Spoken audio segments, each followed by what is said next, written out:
ये तो हमारी गाड़ी है।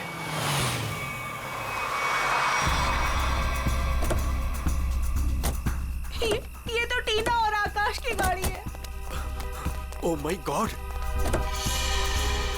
आकाश, टीना, बच्चे नहीं है। मैं एक बार फिर से फोन करता हूँ। गाड़ी यहीं पर है तो दोनों बच्चे भी यहीं पर होने चाहिए। कैसे डरावनी जगह है, कितना घना जंगल है ये। पता नहीं टीना और आकाश को यहाँ गाड़ी रोकने की क्या जरूरत थी। दोनों में से किसी का भी फोन नहीं लग रहा है। लूटपाट का मामला तो नहीं लगता है भाई साहब। बच्चों को सारा सामान गाड़ी में ही है। ऐसे बीच सड़क पे बच्चे गाड़ी छोड़ के गए कहाँ? समझ में नहीं आ रहा मेरे दोनों बच्चे कहाँ चले गए। क्या हो गया उनको? मीरा कुछ नहीं होगा हमारे बच्चों को। शांति रखो, घबराओ मत। आओ यहीं कहीं आसपास देखते हैं। आकाश, टीना, आकाश, आकाश, आकाश, मेरी आवाज सुनाई दे रही है? आकाश, आकाश, टीना, पता नहीं इस घने जंगल में बच्चे कहाँ चले गए। मीरा गाड़ी यहाँ पर है तो बच्चे भी यहीं पर होने चाहिए।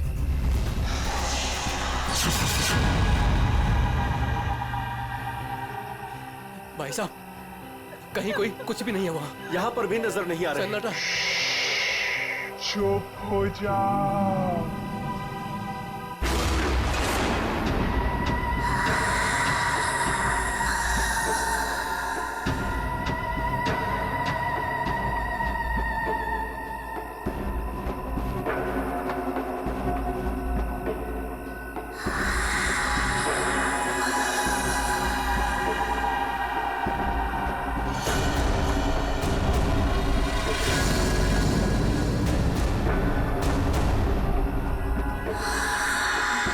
ये कौन है? कौन हो तुम? कौन हो तुम? जाओ, जाओ यहाँ से।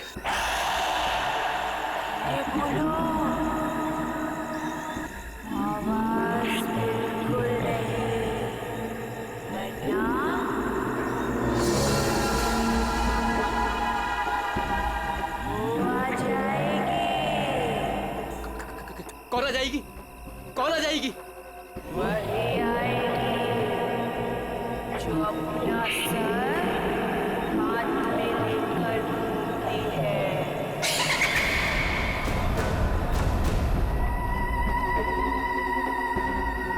वो आ जाएगी। चलो कौन है? चलो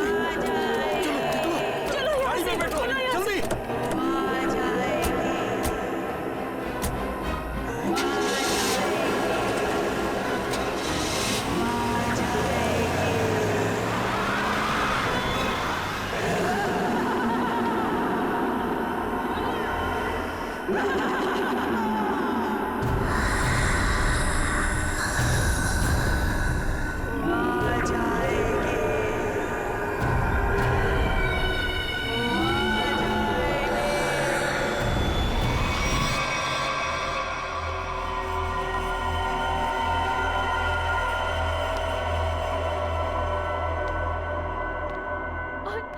और तभी एक औरत आई।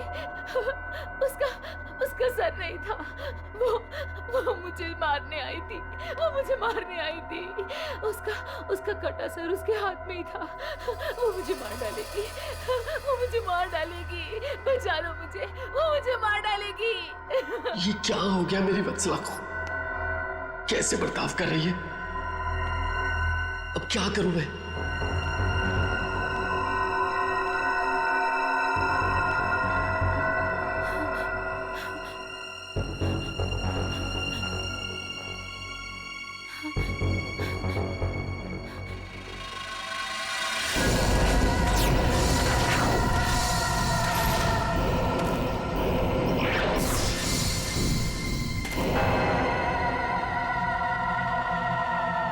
सर, उसके बाद क्या हुआ? उसके बाद वो कटे सर वाली औरत मेरी तरफ घूम गई। मैं डर की वजह से पीछे हट गई। वो मेरी तरफ बढ़ती रही। वो अपना कटा सर मेरे चेहरे की तरफ फेंक। नहीं,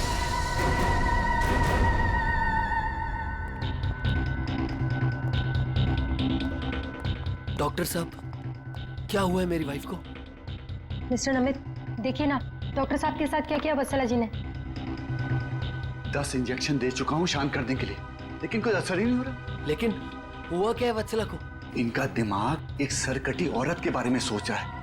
उसकी चाल टाल, उसका रवैया और पता नहीं क्या क्या इसके दिमाग में घुस गया है। Oh my God. डॉक्टर साहब, मेरी वाइफ ठीक तो हो जाएगी ना? कुछ कह नहीं सकते, लेकिन ये चेंजेस आपने इनमें कब महसूस की? कल रात वत्सला की गाड़ी दहलिया रोड पे खराब हो गई थी। मैं इसे लेने वहां गया, तब से इसकी हालत ऐसी है। देखिए मिस्टर नमित, इनकी हालत बहुत नाजुक है। मेरी मानिए तो इन्हें फौरन हॉस्पिटल में एडमिट कर दीजिए। सर, मुझे तो लगता है कि वत्सला जी के साथ जो कुछ भी हुआ है ना, दहलिया रोड पे ही हुआ है। श्रवण, हमने कहीं वहां से आकर कुछ गलती तो नहीं की ना? अब हमारे बच्चे कैसे मिलेंगे? मुझे तो लगता है उस खूनी औरत ने कुछ कर दिया है टीना और आकाश को। भाई साहब, मुझे लगता है कंप्लेंट लिखवा देनी चाहिए। पता नहीं बच्चे किस हाल में होंगे। उमेश, मैं तो कहता हूँ हमें सीआईडी को फोन करना चाहिए। मैं करता हूँ भाई साहब।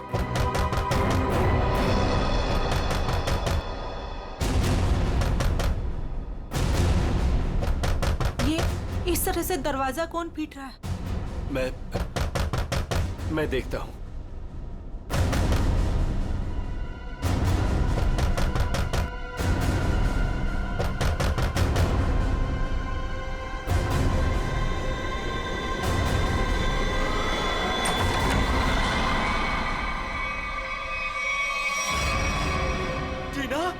टीना बेटा,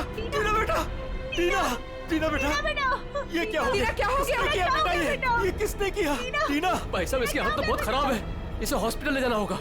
मैं गाड़ी निकालता हूँ भाई साहब। टीना बेटा कुछ तो बोलो। आकाश कहाँ है? आकाश भैया को बचा लो। बचा लो मतलब? क्या हुआ है आकाश को? टीना बेटा, टीना, आंखें खोलो बेटा, आंखें खोलो बेटा, आंखें बंद मत कर बेटा। टीना, क्या हुआ तुम्हें? वो गाड़ी हमें रोक रही है वहाँ।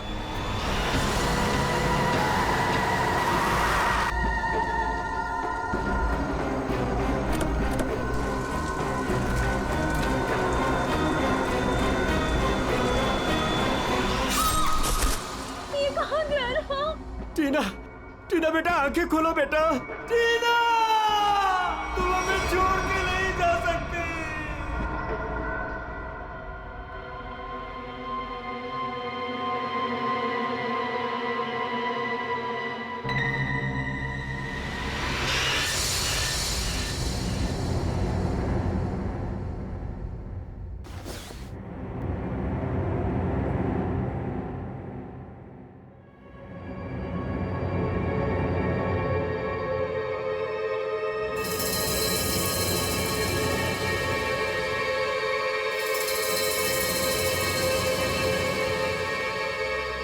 नहीं डॉक्टर साहब, मैं अपनी वाइफ को किसी भी हॉस्पिटल में एडमिट नहीं करने वाला।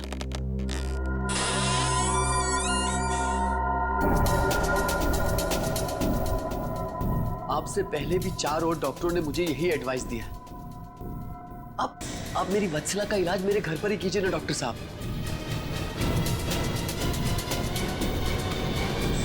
मैं अपनी वत्सला को अपने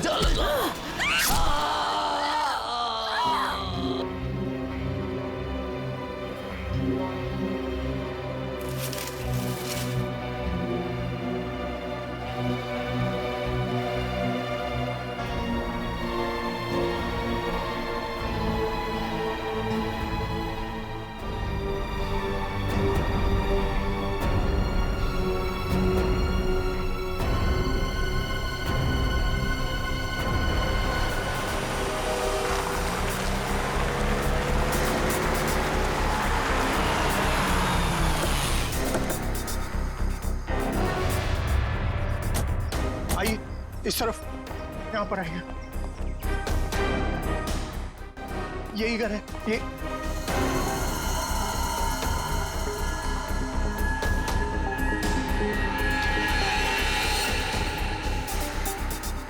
तो यहाँ पे जबरदस्त हाथापाई और तोड़फोड़ हुई है। चारों तरफ खून, सामान बिखरा पड़ा है। मिस्टर अमन, आपको कल रात ही हमें खबर कर देनी चाहिए थी। लेकिन सर, नमित के शरीर पर इतना खून देखा कि मैं डर गया था। भैया, हाँ सर। ये जिस किसी भी हथियार से विक्टिम पर हमला किया गया है, वो हथियार काफी तेज धार वाला होगा। सालुंके साहब, आपको कैसे पता चला? ये देखो, ये छोटी छोटी बूंदें देख रहे हो खून की, ये एक धार नहीं, सीधी। सर लगता है किसी चाकू या छोटे खंजर का इस्तेमाल किया गया है। पता नहीं जिसको भी इसने मारा है वो जिंदा है या नहीं। और ये खून से सने हुए पांव के निशान तो घर के अंदर की तरफ जा रहे हैं। तो यहाँ पर नमित के अलावा कोई और भी रहता है क्या? हाँ, उसकी वाइफ।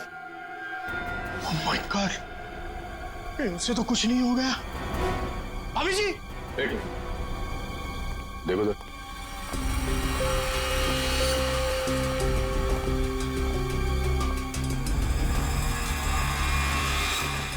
सर, ये पैरों के निशान तो आगे आगे धुंधले होते जा रहे। एक काम करो, इस कमरे को चेक करो।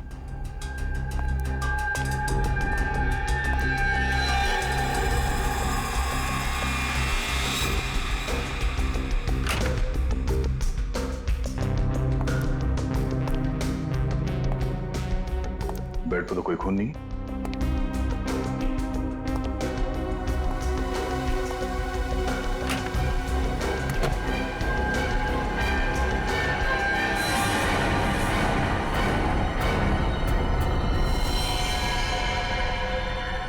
कौन हो तुम? बाहर आओ। बाहर आओ।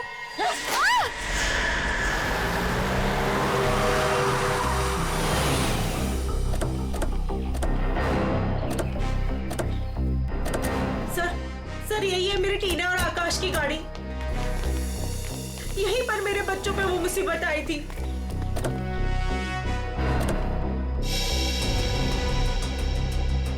सर, वो उस जगह पे खड़ी थी वो भयानक दिखने वाली लड़की। हाँ सर, उसी ने हमारी बेटी को मार डाला है और वही हमारे बेटे आकाश को लेकर गई है। सर, गाड़ी के अंदर तो सब ठीक ठाक ही लग रहा है। और सर, हाथापाई की भी कोई निशान नहीं। अच्छा, हाँ, सड़क पे भी जैसा लग नहीं रहा है कि कुछ हुआ है। क्या टीना ने एग्जैक्टली क्या कहा था? सर वो बता रही थी कि आकाश को बचा लो। बचा लो मतलब क्या हुआ आकाश को? वो ठीक तो है ना बेटा? सर, कहीं मेरे आकाश को कुछ हो तो नहीं गया? सर, उसके हाथ में कल रात को हंसिया था। हंसिया? सर, हो सकता है कि शायद आकाश अभी भी उस औरत के कब्जे में हो और टीना किसी भी तरीके से वहां से भाग गई हो सकता है। वो जो कोई भी लड़की है शायद आकाश को जंगल में ही ले गई होगी। हाँ सर, हो सकता है आकाश अभी तक जंगल में ही हो। चल के देख लेते हैं। सर, हम भी चलते हैं आपके साथ। नहीं, आप लोग यहीं रुकिए। जंगल थोड़ा खतरनाक है। एक्चुअली आप लोग घर जाइए, कुछ भी पता चलता आपको फोन कर देंगे।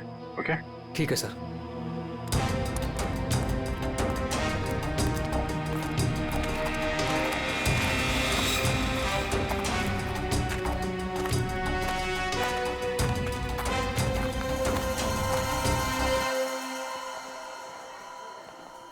डॉक्टर साहब, वो आदमी कहाँ है जो खून से लथपथ आपके हॉस्पिटल में आया था? सर, वो आदमी अंदर है। तो अब होश में है या अभी भी बेहोश है? नहीं, अभी होश तो आ गया है उसे, मगर थोड़ी बहकी बहकी बातें कर रहा है। क्या हम उनसे मिल सकते हैं? जी बिल्कुल, आइए।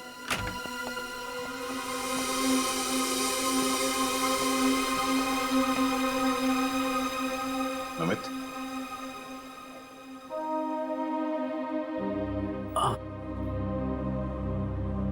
कौन? हम लोग सीआईडी से हैं। क्या तुम बता सकते हो कि ये तुम्हारे साथ कैसे हुआ? मार डाला मुझे। मेरी वत्सला ने मुझे मार डाला।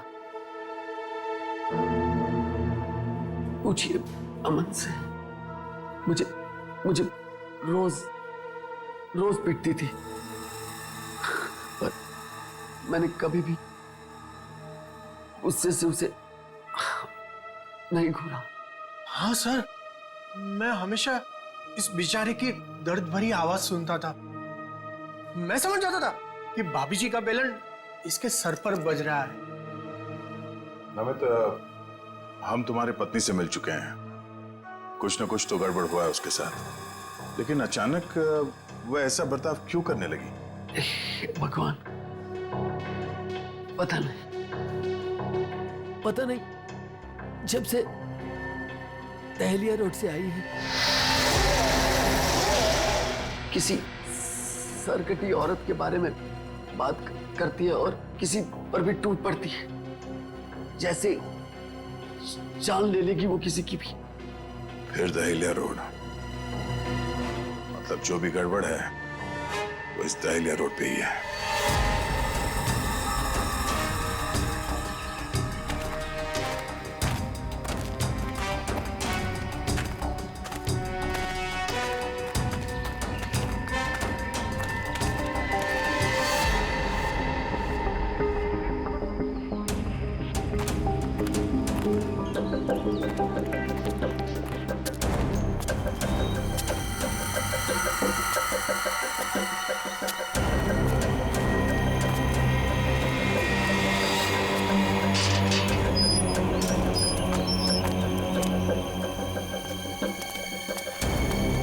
ये तो बिल्कुल हॉरर फिल्म की तरह बंगला है, जंगल के बीच में इतना सुनसान। लगता है ये टीना और आकाश इसी घर में आए होंगे।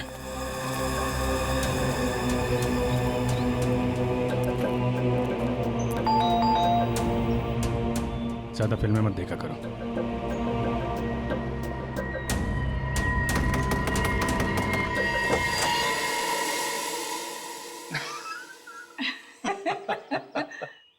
बहुत अच्छा लगा, इतने सुनसान जंगल में भी कोई हमें मिलने आया। एनीवेज, मेरा नाम डीके है और ये मेरी धर्म पत्नी रागिनी। अरे आइए ना आप लोग, अंदर आइए, बाहर क्यों खड़े हैं? प्लीज आइए। सर, ये लोग तो बहुत अजीब हैं। ये तो हम लोग से ऐसे बात कर रहे जैसे हम लोग इनके रिश्तेदार हैं। काफी अच्छा घर है। Thank you. आसपास दूसरा कोई घर नहीं दिख रहा है, तो इतने सुनसान जंगल में आपने घर बनाया? बनाया नहीं है सर, खरीदा है। वो क्या है ना कि हम दोनों पति पत्नी एक कलाकार हैं और अपनी सोच के आकार को पूरा करने के लिए हमें शांति और एकांत की सख्त जरूरत रहती है। जी हाँ सर, यही हमारा घर भी है और हमारी दुनिया भी है। और हाँ, आपको एक बात और बताना चाहूंगा। हम लोग रहते जरूर इस सुनसान इलाके में हैं, लेकिन कला के क्षेत्र में हमारा बहुत बड़ा नाम है। अच्छा। कब खरीदा आपने ये घर? बहुत साल पहले खरीदा था। अब तो ध्यान भी नहीं है हमें कि कब खरीदा था हमने। हाँ, ये तो याद होगा कि कल यहाँ पे कौन आया था? हाँ सर, बिल्कुल, लेकिन कल तो यहाँ कोई नहीं आया था सर। ये फोटोज देखिए, ध्यान दीजिए और सोच के बताइए, क्या इन दोनों में से कोई भी कल यहाँ आया था? नहीं मैडम, इनको हमने पहले कभी नहीं देखा।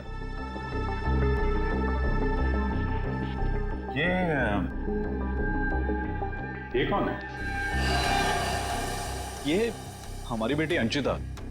14 जुलाई 2013 को प्लेग की वजह से इसकी मृत्यु हो गई थी। बहुत याद आती है हमें हमारी बेटी की।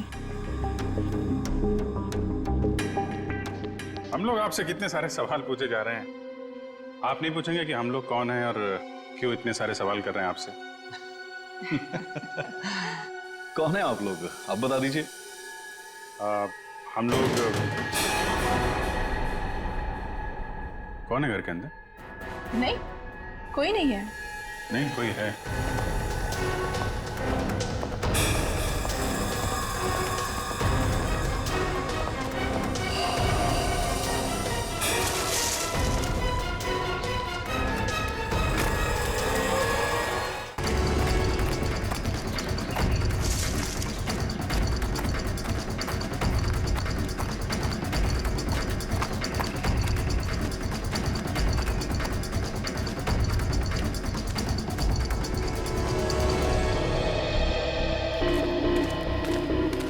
आया तो इस तरफ ही था। कहीं हमें देखकर छुप तो नहीं गया? हो सकता है आकाश भी उसी के साथ ही होगा शायद। देखते हैं।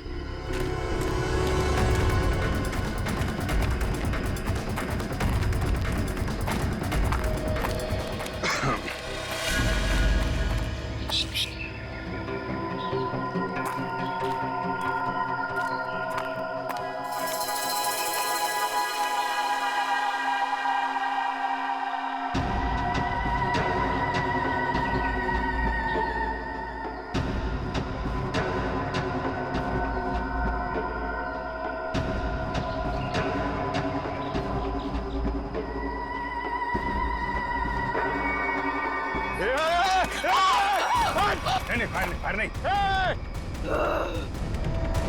कर नीचे। कौन हो तुम? क्या कर रही थी उस घर के अंदर? हसिया नीचे फेंको। टीना को तुमने मारा था ना? आकाश का है।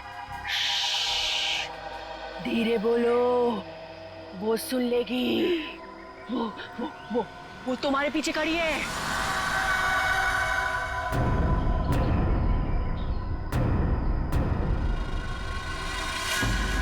कौन है हमारे पीछे? कोई नहीं है, लगता दिमाग हिला हुआ इसका।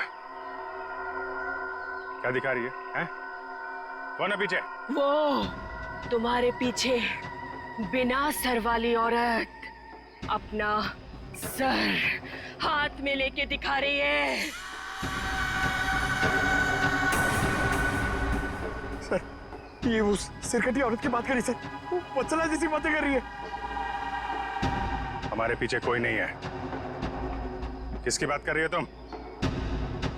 ऐसे नीचे करो, नीचे रखो। मैं मार दूंगी उसे, मैं मार दूंगी उसे, मैं मार दूंगी।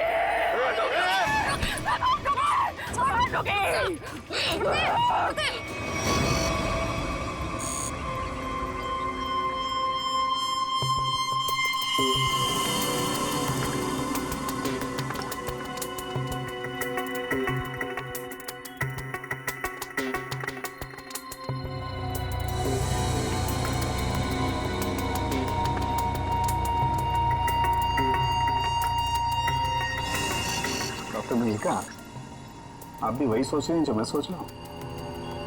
यस सर, पर ये है क्या?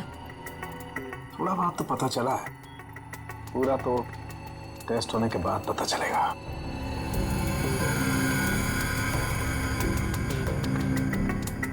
सर, मुझे लगता है कि आप ये कलर एरिया देख रहे हैं। ये ब्रेन टेल की नर्व्स की तरफ आ रहा है। इन दोनों औरतों के दिमाग के साथ छेड़छाड़ी की गई है।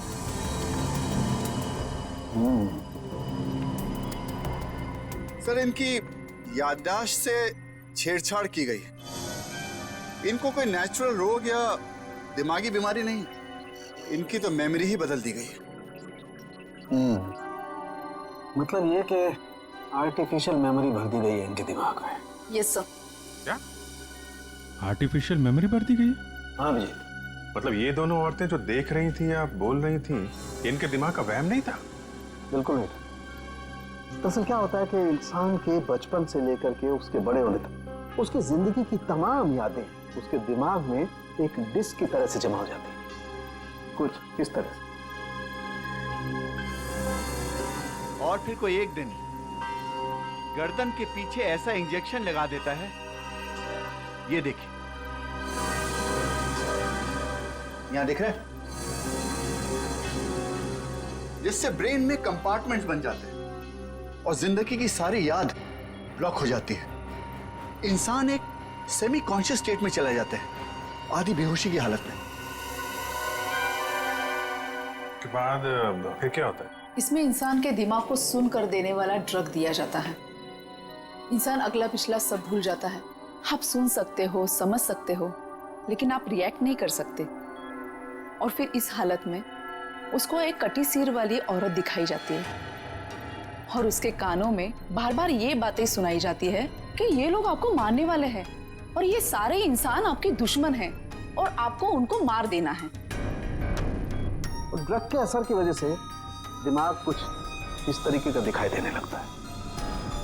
हर याद को दबाकर, सप्रेस करके उसे सिर्फ उतना ही हिस्सा याद करने के लिए दिया जाता है जितना कि बेहोशी की हालत में उसे सुनाया या दिखाया गया था।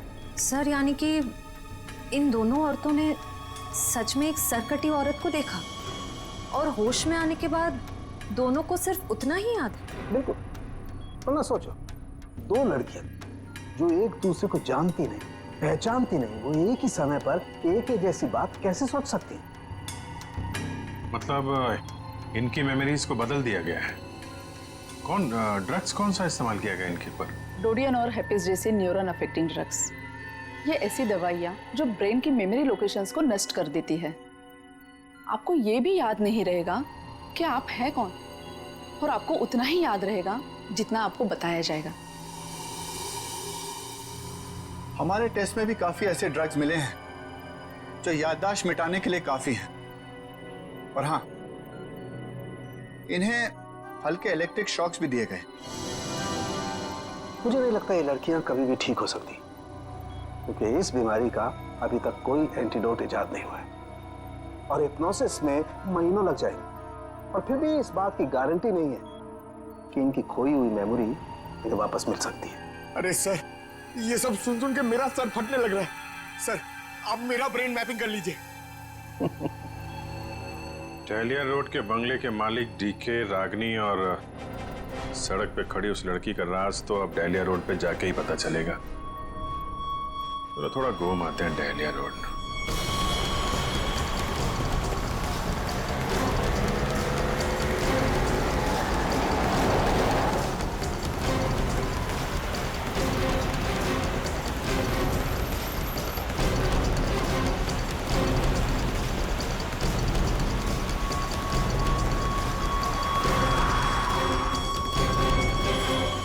ये हमारी बेटी अंशिता, 14 जुलाई 2013 को प्लेग की वजह से इसकी मृत्यु हो गई थी।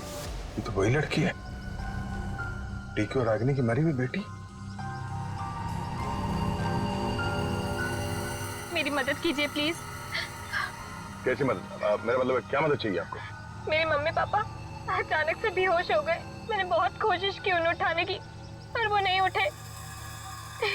कहाँ है कहाँ आपके मम्मी पापा? घर पे आके देखिए ना प्लीज, पास में है। चलिए आइए। आइए, कहाँ पर है? चलिए। अच्छा, इन नाम से कोई भी रजिस्ट्रेशन नहीं? ओके ठीक है, थैंक यू। सर, सारे पेंटर्स एसोसिएशन में फोन कर लिया सर, मगर डीके और रागिनी के नाम से कोई भी रजिस्ट्रेशन नहीं। सब कुछ झूठ बोला उसने। मुझे तो लगता है कि उसने अपना नाम भी गलत बताया है। जयवंती, कुछ पता चला? नहीं सर, अभी तक कुछ भी नहीं पता चला। मगर सर, कितने कॉन्फिडेंस से झूठ बोल रहे थे दोनों। लगता है सर अब एक ही रास्ता बचा है, उन्हीं से सच उगलवाना पड़ेगा। नहीं जयवंती, पहले उसकी सारी डिटेल्स निकालते हैं, फिर उठाते हैं उसे। लेकिन सर पता कैसे चलेगा? एक काम करो, डहलिया हाउस में जो उनकी तस्वीरें खींची गई थी उन्हें क्रिमिनल डाटाबेस से और मिसिंग केस फाइल से मैच करवा के देखो, शायद असलियत सामने आ जाए। आइए। यहाँ इतनी रोशनी कम क्यों है? वो घर आबादी से दूर है ना, इसलिए वोल्टेज थोड़ा कम है। ये देखिए। दोनों एक साथ कैसे बेहोश हो गए? कहीं इस लड़की ने तो कुछ नहीं कर दिया?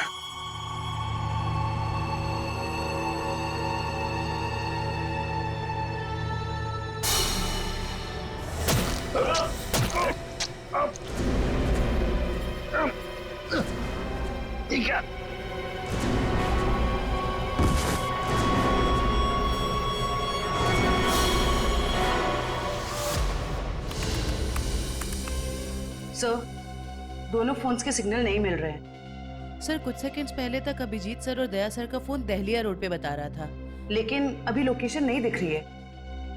इसका मतलब अभिजीत सर और दया सर को वो रास्ता रोकने वाली लड़की मिल गई। फिर तो डीके और रागिनी की सच्चाई का भी पता चल जाएगा। सर, आइए। सर, ये है मिसेस साक्षी, उस नकली डीके और इलेश की माँ। नमस्ते। कहाँ है मेरा बेटा? कहाँ है इलेश? ये ऑफिसर कह रहे हैं उसका नाम डीके है उसकी एक पत्नी है जिसका नाम है रागिनी। ये कैसे हो सकता है? ये सब झूठ है। जी नहीं, ये सच है। एक छानबीन के दौरान आपके बेटे और उस औरत से मुलाकात हुई हमारी, जो अब डीके और रागिनी बने बैठे, और उसी छानबीन में मिसिंग कंप्लेन से उनकी सच्चाई भी पता चली। मैम, आप हमें बता सकते हैं कि आपके बेटे इलेश ने अपना नाम बदल के डीके क्यों रख लिया? मेरा बेटा अपना नाम क्यों बदलेगा? मुझे इस बारे में कुछ नहीं पता। देखिए माताजी, वो रागिनी उर्फ नीता के साथ में कहीं छुपा हुआ बैठा है। अब ये औरत को जानती है? ये लड़की कौन है और कैसे मेरे बेटे की जिंदगी में आई, मुझे कुछ नहीं पता। देखिए मैडम, उस औरत के माँ बाप तो मर चुके हैं। बस आप ये बता सकती हैं कि जुलाई 2013 से पहले ऐसा क्या हुआ था जो आपका बेटा घर छोड़कर चला गया? नहीं, मेरा बेटा घर छोड़कर नहीं भागा था। हाँ, इलेश दिमागी तौर पर बीमार रहता था, तो एक बड़े साइकोथेरेपिस्ट के पास उसका इलाज चालू था, और उसी थेरेपी की सिटिंग के लिए वो डॉक्टर के क्लिनिक गया था, और फिर वो वापस ही नहीं आया। अच्छा मैम, ये बताइए कि नाम क्या है इस थेरेपी क्लिनिक के डॉक्टर का?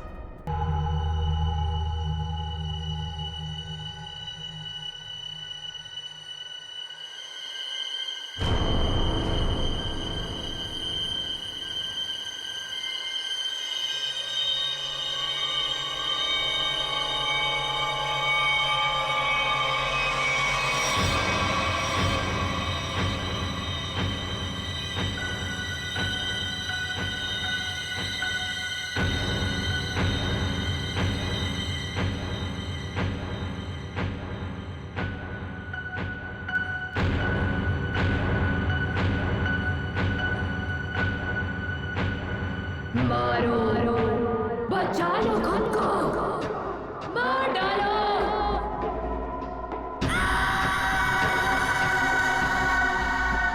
मारो, मार डालो, सब दुश्मन है तुम्हारे। मारो, मार डालो, बचा लो खुद को। मारो,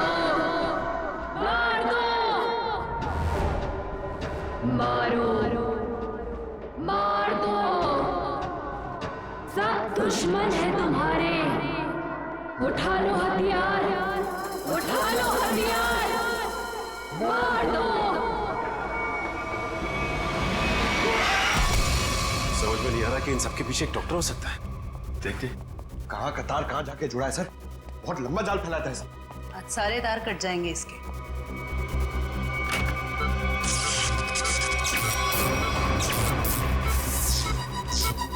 Oh my God.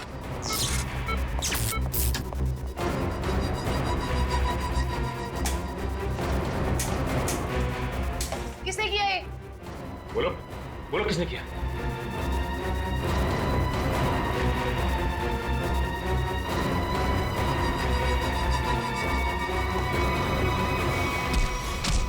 बता कौन है इन सबके पीछे? तुम उस बिना सर वाली औरत के साथ मिले हो ना? मैं नहीं, तुम उस सरकटी औरत के साथ मिले हुए हो। मैं जानता हूं, मैं छोड़ूंगा नहीं तुमको। तुम और उस औरत दोनों को खत्म कर दूंगा मैं। तुम मुझे मारना चाहता है ना? छोड़ूंगा नहीं तुम्हें।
सर डालिया रोड यही है। हो सकता है अभिजीत सर और दया सर यहीं कहीं होंगे। हो सकता है वो डीके और रागनी क्या हो। हम लोग जाके देखते हैं, तुम लोग यहीं रखो, एक डॉक्टर जाना नहीं चाहिए। हाँ ठीक है, चलो आ जाओ।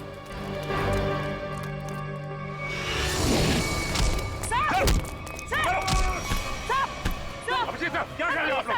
सर, क्या कर रहे हो आप लोग? संभालो। क्या कर रहे हो? अभिजीत सर, क्या कर रहे हो? Please, please. नहीं सर। चल जल्दी, चल। एंटीडोट दे जल्दी। संभालो।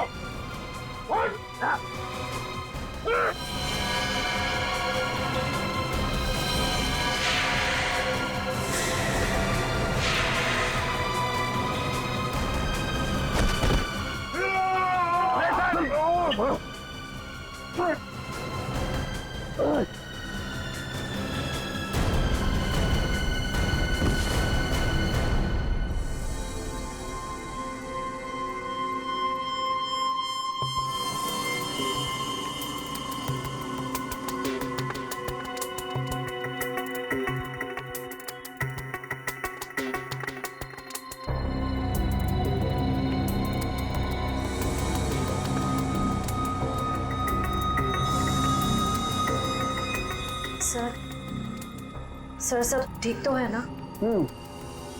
एंटीडोट ने असर शुरू कर दिया। थोड़ी देर में होश आ जाएगा दोनों को।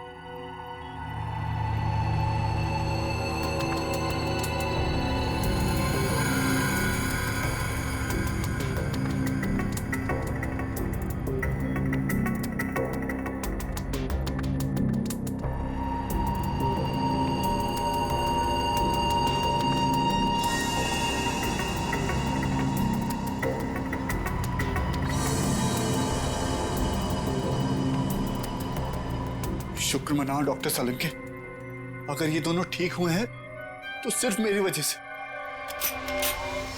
अगर अपने दिमाग का सही इस्तेमाल किया होता ना तो एक मुजरिम की तरह इस हालत में नहीं खड़े होते, समझे?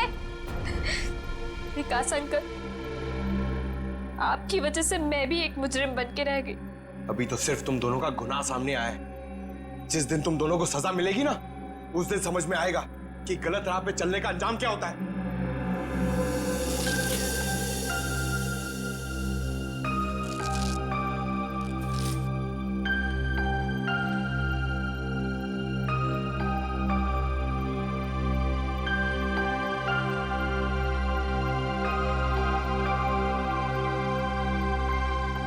हम ये दहलिया रोड वाले बंगले पे?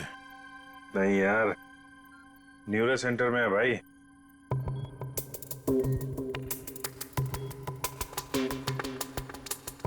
और मुजरिम हमारे सामने खड़ा है।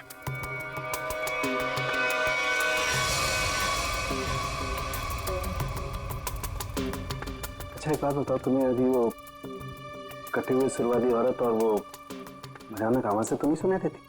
सर वो तो उस वत्सला के दिमाग में था, और वो जंगल वाली लड़की के दिमाग में भी वो जो हंसिया लेके घूम रहे थे।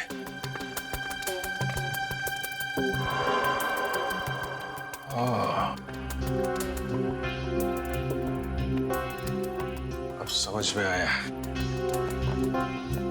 संचिता के माँ बाप ने भी हम लोगों को वो ड्रग्स वाला इंजेक्शन लगा दिया था। हमारे दिमाग में भी ये सारी बातें भरती गई थी। बताओ डॉक्टर विकास, क्यों किया तुमने ये सब? जल्दी बता, वरना हमें तुम्हारा इलाज करना पड़ेगा। क्या बताऊं, डॉक्टर सालुंके ने सब कुछ समझा तो दिया था। मैं दुनिया में तहलका मचाने वाला ब्रेन मैपिंग एक्सपेरिमेंट करना चाहता था। बेहोशी में मैं लोगों को यहां लाता था